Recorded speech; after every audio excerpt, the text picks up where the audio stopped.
বাংলাদেশ ইস্যুতে জেলায় প্রভাব কম কেন সব সংগঠনের কাছে জানতে চাইল আরএসএস।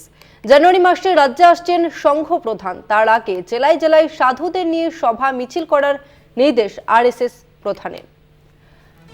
আর একবার জানিয়ে রাখবো, বাংলাদেশ ইস্যুতে জেলায় প্রভাব কম কেন এমনটাই কিন্তু প্রশ্ন সব সংগঠনের কাছে জানতে চাইল আরএসএস। জানুয়ারি মাসে রাজ্যে আসছেন সংঘ প্রধান এবং তার আগে জেলায় জেলায় সাধুদের নিয়ে সভা মিছিল করার নির্দেশ দেওয়া হয়েছে।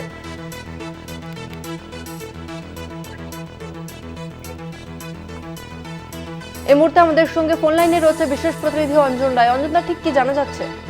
দেখো, বাংলাদেশ ইস্যুকে কেন্দ্র করে এই রাজ্যে বিশেষ করে কলকাতা শহরে আরএসএস কিন্তু একটা ভালো মিটিং মিছিল করতে পারছে, বিশেষ করে সাধুদের তারা রাজপথে নামাতে পারছে, কিন্তু জেলায়গতভাবে সেই প্রভাবটা দেখা যাচ্ছে না।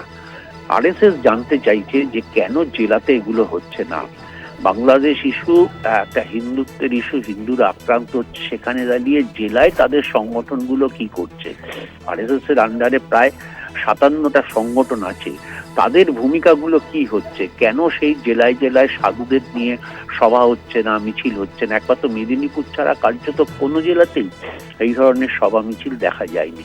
ফলে আরএসএস কিছুটা ক্ষুব্ধ। জানুয়ারি মাসে সংঘ প্রধান আসবেন, তার আগে তারা চাইছেন যেন সমস্ত জেলায় এই কাজগুলো সম্পন্ন করা হয়। কলকাতায় যেভাবে হিন্দুত্ব নিয়ে আন্দোলন করতে পারছেন তারা বিভিন্ন অর্গানাইজেশনের মাধ্যমে, পেছনে থাকছে আরএসএস, কিন্তু জেলায় কার্যত সে ব্যাপারে নীরব হয়ে রয়েছে। এই বিষয়টা নিয়ে কার্যত উষ্মা প্রকাশ করেছেন আরএসএস এর পক্ষ থেকে এবং এ ব্যাপারে বিজেপিকেও সদার্থক ভূমিকা নিতে তারা নির্দেশ দিয়েছেন। ধন্যবাদ তোমাকে অঞ্জন। আমরা কথা বললাম বিশেষ প্রতিনিধি অঞ্জন রায়ের সঙ্গে। বাংলাদেশ ইস্যুতে জেলায় প্রভাব কম কেন সব সংগঠনের কাছে জানতে চাইল আরএসএস। জানুয়ারি মাসে রাজ্যে আসছেন আরএসএস এর সংঘ প্রধান এবং তার আগে জেলায় জেলায় সাধুদের নিয়ে সভা মিছিল করার নির্দেশ আরএসএস এর।